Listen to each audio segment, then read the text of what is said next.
미국 플로리다주의 헐리우드라는 지역에는 도나 엘렌 브라운이라는 24살 여성이 살고 있었어요.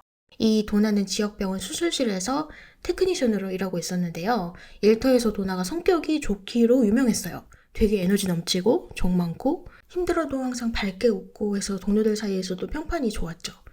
근데 어느 날 같이 일하던 동료가 도나한테 슬쩍 와가지고 내 남동생이랑 소개팅 한번 해보지 않을래? 그러는 거예요.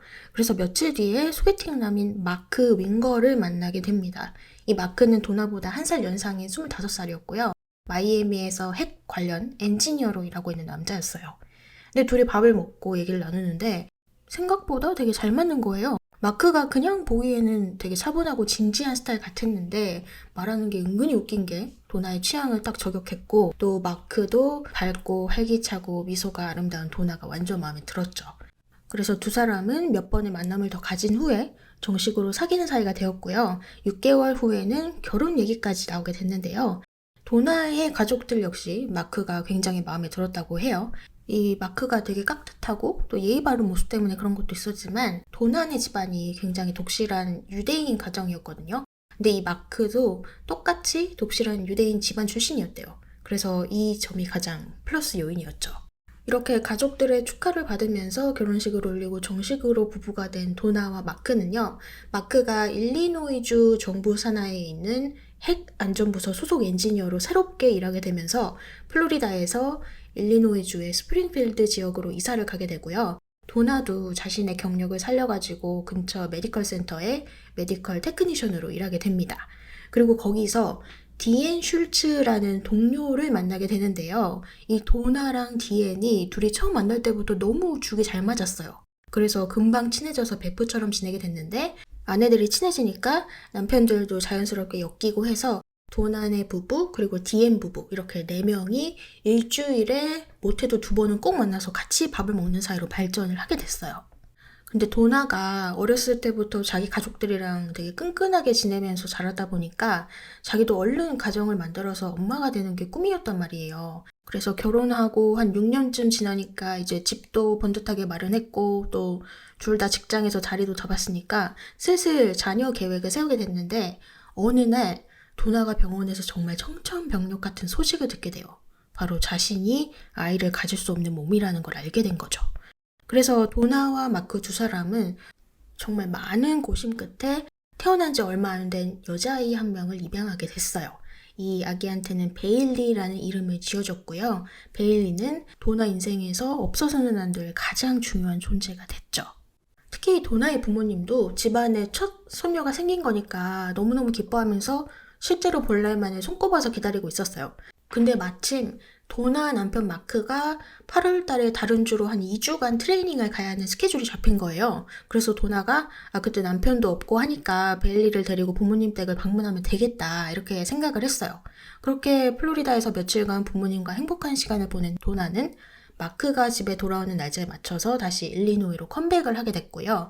공항에 딱 도착해서 짐을 다 챙기고 공항 근처에 대기하고 있던 택시 한 대에 올라탔는데 이 차 안에서 굉장히 불쾌한 경험을 하게 돼요.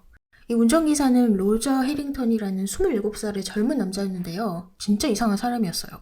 혼자서 막 어떤 얘기를 하느냐, 자기 머릿속에 어떤 뭔가가 들어있는데 그것이 자기 보고 계속 나쁜 짓을 하라고 시킨다 이러면서 나쁜 약이랑 술 얘기를 주구장창 늘어놓더니 갑자기 또 나는 연상이 취향이다 이러면서 도나한테 추파를 던지는 거예요. 거기다가 운전도 완전 엉망으로 하는 게 속도를 주체하지를 못해서 그냥 미친 듯이 과속을 하기 시작했어요. 진짜 까딱하면 사고 날 것 같다 이런 느낌이 들 정도로. 근데 진짜 너무 무서웠을 것 같은 게 지금 운전자도 제정신이 아니고 차 안이라서 도망도 못 가는 데다가 또 도나가 혼자도 아니잖아요. 옆에 태어난 지 얼마 안 된 어린아이도 있단 말이죠. 근데 이것보다 더 최악은 공항에서 집까지 가깝지도 않아요. 1시간 반이나 되는 거리였기 때문에 그 1시간 반이 도나한테는 진짜 세상에서 제일 길고 지옥 같은 시간이었는데요. 다행히 정말 아무런 사고 없이 무사히 집까지 도착하기는 했어요. 근데 도나가 이거를 그냥 넘길 수가 없는 거예요. 이거는 진짜 아니다. 이 택시회사에 정식으로 컴플레인을 걸어야겠다 이렇게 생각을 했고 남편한테도 이거를 다 말을 했어요. 그러니까 마크도 깜짝 놀라죠. 그 남자 진짜 미친 거 아니냐. 혹시 모르니까 그 사람이 무슨 말을 했고 어떤 행동을 했는지 종이에다가 하나도 빠짐없이 세세하게 적어두는 게 좋겠다. 이렇게 현실적인 조언을 해줬어요. 그렇게 도나는 컴플레인을 걸었고 얼마 뒤에 그 택시 회사로부터 운전기사였던 로저 해링턴을 정직 처분했다는 답변을 들을 수 있었죠. 그로부터 며칠이 지난 1995년 8월 29일 스프링필드 경찰서에 신고 전화 한 통이 걸려오는데요. 당시 신고 음성을 한번 들어볼게요. Springfield Police. Yes, hold me. What's the problem? I just shot this man in my house. He beat my wife. Is he in there right now? Yes, sir. Where's the man at? He's laying on the floor. Is he dead? I don't know. He's making weird sounds. Sir, 20, slow down. I can't understand you. Slow down. Is the man still in your house? Yes, he's laying there on the floor with a bullet in his head. Did you shoot him? Yes, I shot him. He was killing my wife. Please, my baby's crying. My baby's crying. I gotta go. I'll call you right back. Hello? Winger? Yes, yes. This is the police department. We've got officers en route. I need to know what's going on there. My wife is dying on the floor. Okay, is she still alive? I think so. Okay, we've got ambulance en route and we've got police officers en route. Where is the gun? I left it on the table. It's on the table. It's on the table. Please, okay. Please come here. We've got people on the way. Okay. Who is this man? I don't know who he is. He's still inside the house? Yes, he's laying on the floor. Okay, I gotta hold my wife. I gotta get to my wife. Okay, are you Mark Winger? Yes, I am. Yes, I am. Okay, and your wife is Donna? Yes, she is. When did the man come here? I don't know, a few minutes ago. Wait, I gotta get to my wife. Please, just let me get to my wife. 그렇게 현장에 도착한 경찰은 바닥에 쓰러져 있는 2명을 발견합니다. 한 명은 도나였어요. 머리 쪽에 피를 굉장히 많이 흘린 상태였고요. 다른 한 명은 정체불명의 남자인데 머리에 총 2방을 맞고 그대로 쓰러져 있었어요. 그리고 2사람 근처에서는 피가 묻어있는 망치가 발견됐고요. 이 2사람 다 아직 미약하게나마 숨이 붙었었기 때문에 바로 병원으로 옮겨졌는데요. 안타깝게도 얼마 되지 않아서 2사람 모두 사망하고 맙니다. 수사를 맡은 찰리 콕스 형사는 이 현장에 남아서 남편 마크한테 좀 더 자세한 상황을 들어보고자 했어요. 마크의 말에 따르면 자기가 지하실에서 한참 러닝머신을 타고 있었는데 위층에서 갑자기 어떤 소리가 들렸대요. 그래서 뭐지? 하고 확인해 보려고 위층으로 올라갔고 제일 먼저 향한 곳이 마스터 베드룸이었어요. 왜냐하면 아기 베일리가 거기 있었기 때문에. 근데 다른 쪽에서 이상한 소리가 또 들려와서 마크가 나이트 스탠드에 있던 권총을 꺼내들고 소리가 들리는 곳으로 향합니다. 그곳은 다이닝 룸이었어요. 근데 거기서 처음 보는 남자가 식탁에 놓여져 있었던 마크의 망치를 든 채로 도나의 머리맡에 무릎을 꿇고 앉아서 도나의 머리를 계속 공격을 하고 있더래요. 그래서 그 순간 남자를 향해서 총 2발을 날렸다는 게 마크의 진술이었어요. 근데 이 진술을 하기 전부터 마크가 계속 물어봤어요. 그 남자 누구냐? 어떤 놈이길래 도나를 공격한 거냐? 근데 마크가 너무 흥분해 있는 상태였기 때문에 콕스 형사가 일부러 대답을 좀 피하고 마크를 진정시키려고 애를 썼대요. 근데 좀 지나서 마크가 이렇게 묻는 거예요. 혹시 그 사람 이름이 로저냐고. 그래서 이번에는 대답을 해줄 수밖에 없었어요. 맞다, 로저 해링턴이라는 사람이다. 그랬더니 마크가 완전 충격먹은 표정으로 입을 열었죠. 그 사람 며칠 전에 내 아내를 괴롭혔던 사람이라고. 근데 그 얘기를 본격적으로 하기 전에 마크가 이런 부탁을 하나 했어요. 그 목이 말라서 그런데 혹시 제 부엌 냉장고에서 콜라 하나만 가져다 줄 수 있냐. 그래서 콕스 형사가 부엌으로 갔죠. 근데 냉장고에 종이 한 장이 붙여져 있길래 무심코 그거를 보게 됐어요. 그 종이는 바로 도나가 작성했던 예전에 택시에서 겪었던 일을 소상히 다 적어놨던 그 종이었어요. 이거를 달고 나니까 상황이 이해가 되는 거예요. 정직을 먹은 로저가 앙심을 품고 이 집을 찾아와서 도나를 공격했구나. 이런 그림이 그려졌던 거죠. 근데 사실 이 콕스 형사가 죽은 로저 해링턴이랑 안면이 좀 있던 사이였어요. 둘이 집주인 그리고 세입자 관계였거든요. 콕스가 가지고 있던 트레일러에 로저랑 부인이 새들어 살았던 적이 있는데 그때도 로저가 좀 문제가 있었어요. 아내랑 싸우다가 손찌검을 하고 경찰까지 부르고 뭐 이런 일이 있어가지고 이 콕스 형사가 로저의 성격을 이미 파악하고 있었던 거죠. 굉장히 감정 기복이 심하고 쉽게 폭발하는 스타일. 그래서 더 확신을 했어요. 분명히 이 집에서도 100% 감정을 주체하지 못하고 도나를 공격했을 것이다. 이런 결론에 빠르게 도달하게 된 거죠. 따라서 로저는 이 집에 침입해서 도나를 죽게 한 가해자, 그리고 도나는 피해자, 또 마크는 로저한테 총을 쏴서 죽게 하긴 했지만 아내를 지키기 위한 정당방위로 인정이 돼서 이 케이스는 48시간 만에 빠르게 종결이 됩니다. 하지만 도나의 가족들은 도나의 죽음을 쉽게 받아들이지 못했어요. 특히나 남편 마크는 이 도나가 떠난 이후로 자기 자신을 좀 놔버리는 듯한 모습을 보였는데요. 도나 가족들이 그럼 마크가 되게 걱정이 됐어요. 왜냐하면 혼자가 아니잖아요. 딸 베일리도 아직 애기라서 챙김을 받아야 하는 그런 상황인데 그러지 못하고 있으니까 도나 가족들이 시간이 날 때마다 플로리다에서 일리노이까지 날아와서 베일리를 돌봐주고 뭐 집도 챙기고 이렇게 도와줬어요. 근데 그러는 것도 한두 번이지 매번 이렇게 비행기 타고 왔다 갔다 하면서 케어할 수는 없는 노릇이잖아요. 그래서 마크한테 이런 얘기를 꺼내요. 내니를 구하는 게 어떠냐. 그리고 마크도 그 제안을 받아들여서 도나가 떠난 지 약 5개월 뒤인 1996년 1월에 새로운 내니가 이 집에 도착하게 됩니다. 23살의 레베카 시믹이라는 여성이었는데요. 사실 레베카는 여기 말고도 여러 집에서 내니 오퍼가 있었어요. 그리고 솔직히 이 마크네 집은 안 좋은 일이 일어났던 곳이잖아요. 그래서 굳이 이 집을 선택할 이유는 없었는데 레베카가 베일리를 처음 본 순간 딱 이런 생각이 들었대요. 아, 나는 이 집에서 일해야겠다. 그래서 그 이후부터 레베카가 베일리를 돌보기 시작했는데 진짜 제 3자가 봐도 레베카가 얼마나 진심을 다해서 베일리를 사랑해 주는지가 다 느껴졌대요. 그래서 마크도 그렇고 도나 가족들도 레베카 너무 잘 왔다. 너무너무 고마움을 느꼈고 주변에서도 레베카를 안 좋아하는 사람이 없었는데 딱 한 명 레베카를 안 이꼽게 보는 사람이 있었어요. 바로 도나의 베프이자 동료였던 디앤 슐츠였죠. 이 디앤이 베일리를 보러 마크 집에 자주 들렀었는데 레베카를 볼 때마다 말도 안 걸고 차갑게 굴고 뭐 그런 게 다 느껴졌대요. 근데 디앤이 도나랑 워낙 친했잖아요. 그래서 아직까지 도나를 잊지 못하는 마음에 새로운 사람을 받아들이는 게 좀 힘든가 보다 이렇게 생각을 하고 그냥 이해하고 넘겼죠. 그리고 이런 레베카 덕분에 마크도 원래의 모습을 점점 되찾았고요. 그러는 과정에서 이 둘 사이에 스파크가 튀어서 로맨틱한 사이로 발전을 하게 됐고 일을 하게 된 지 1년도 채 지나지 않아서 레베카는 자신이 임신을 했다는 사실을 알게 됐어요. 그리고 두 사람은 하와이에서 비밀리에 결혼을 하면서 정식으로 부부가 됐죠.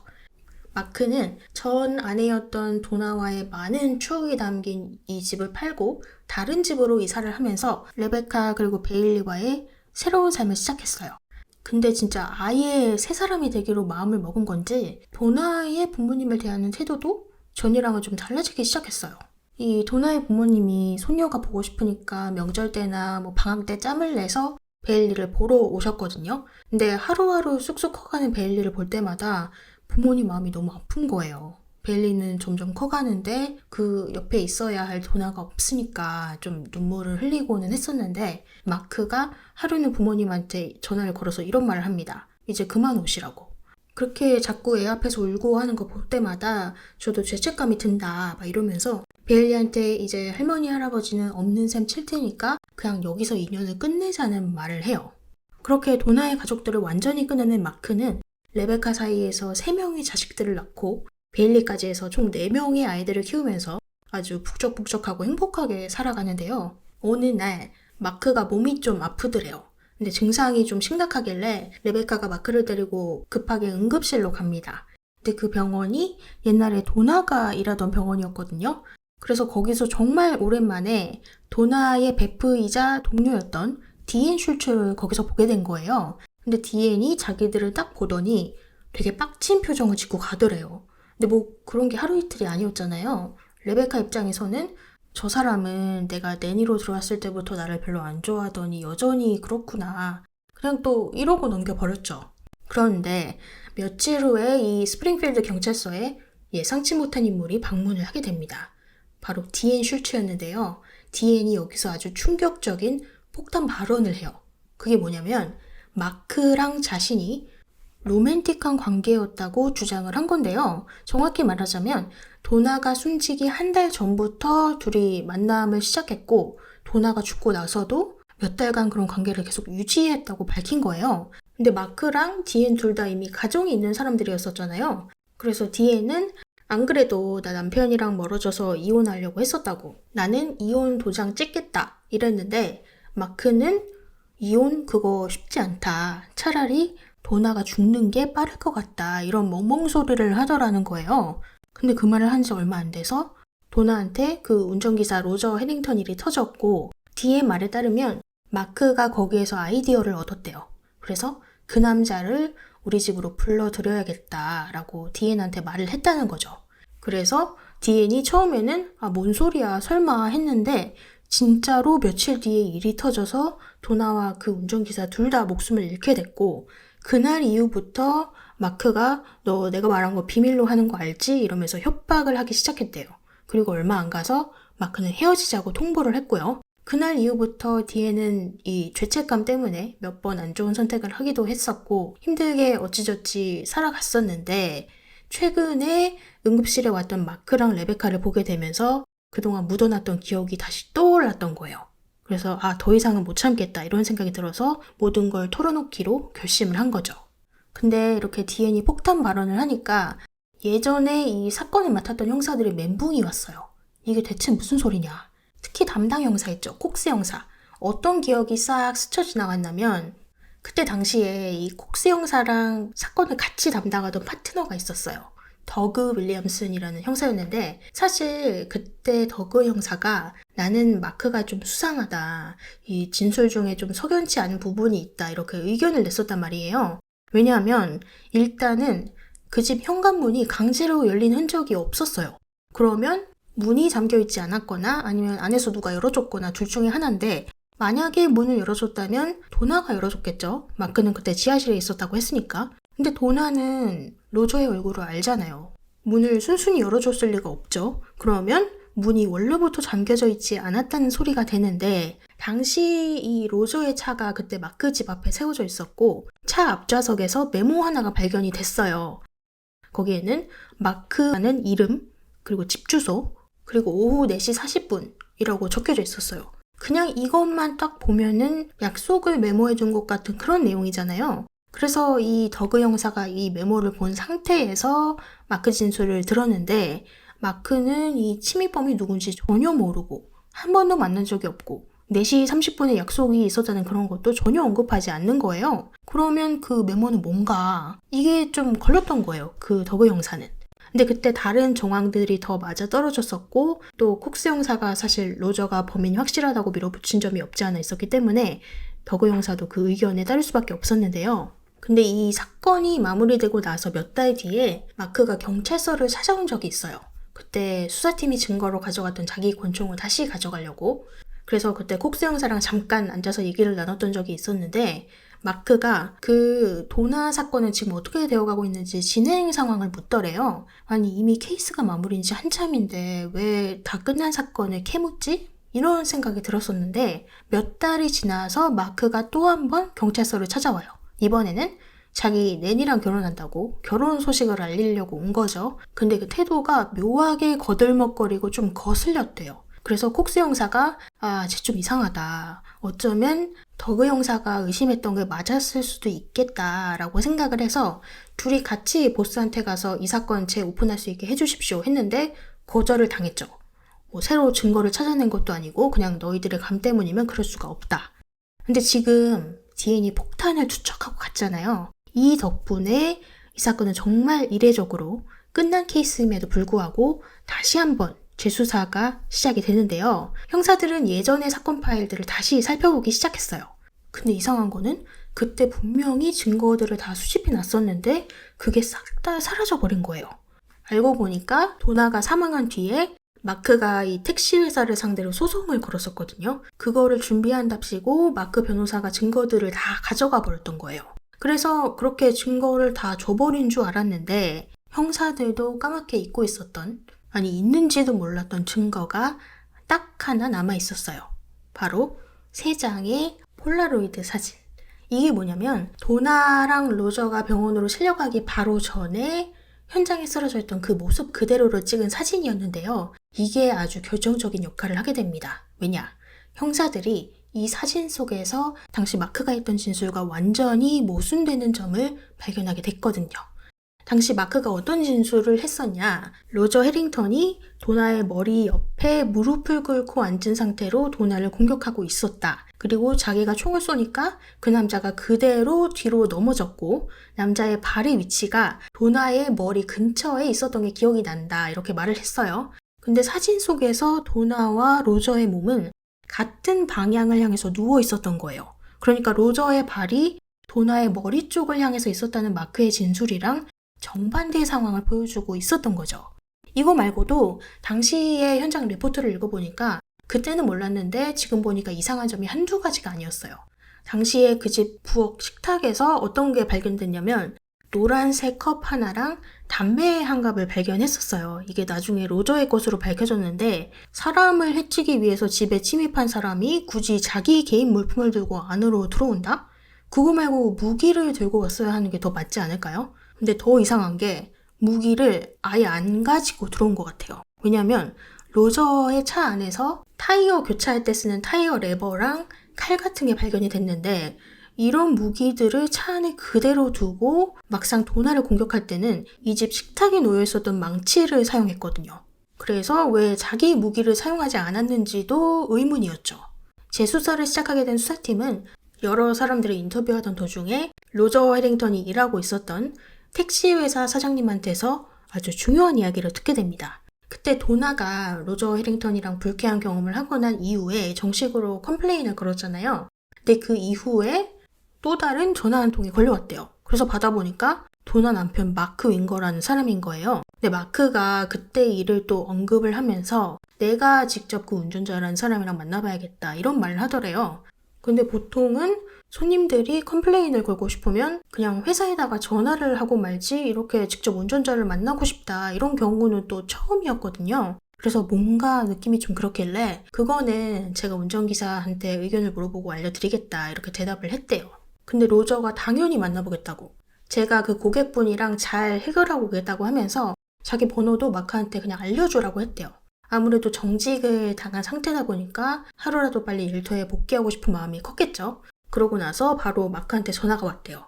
그리고 그 통화에서 만나자는 약속을 잡게 됐고 그렇게 마크는 계획한 대로 로저를 집 안으로 불러들일 수 있게 됐던 거죠. 경찰이 추측하기로는 이 두 사람이 식탁에 앉아서 좀 얘기를 나누다가 마크가 로저를 총으로 공격했고 그 총소리를 들은 도나가 놀라서 부엌으로 나왔을 때 마크가 식탁에 놓여져 있던 망치로 도나를 여러 번 공격한 것으로 보인다. 이런 결론이 나왔고요. 결국 도나가 세상을 떠난 지 6년 만인 2001년 8월 23일 마크는 1급 살해 혐의로 기소되었고요. 그때 보석금이 $10,000,000였거든요. 그러니까 $10,000,000 내면은 재판 날짜 잡힐 때까지 집에서 발 닦고 편하게 쉬다가 법원으로 가면 되는데 액수가 말이 안 되게 또 높다 보니까 어렸을 적 친구한테 돈 좀 내줄 수 없겠냐고 부탁을 했던 모양이에요. 근데 칼같이 거절을 당했다고 해요. 그렇게 다음 해에 열리게 된 재판에서 마크는 가석방 없는 종신형을 선고받게 됐는데요.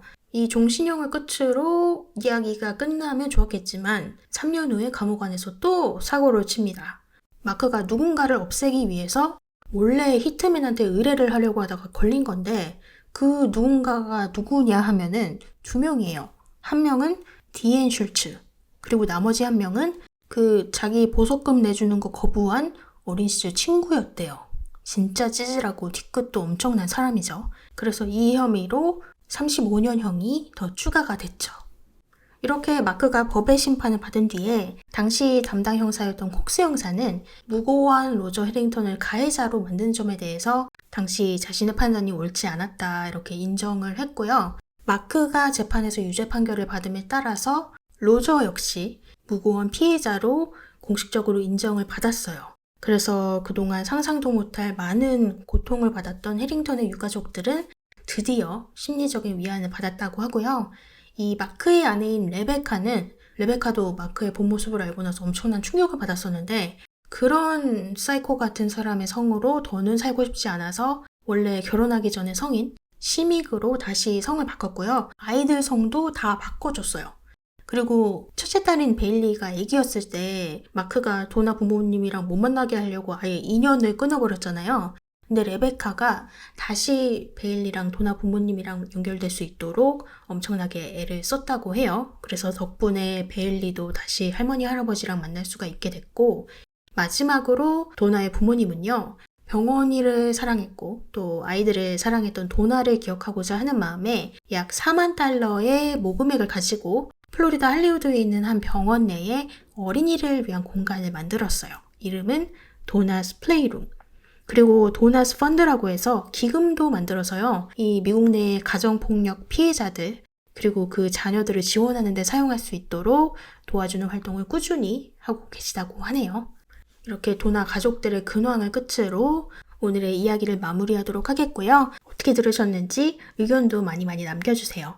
오늘도 끝까지 들어주셔서 감사드리고 저는 다음 영상으로 돌아오도록 하겠습니다.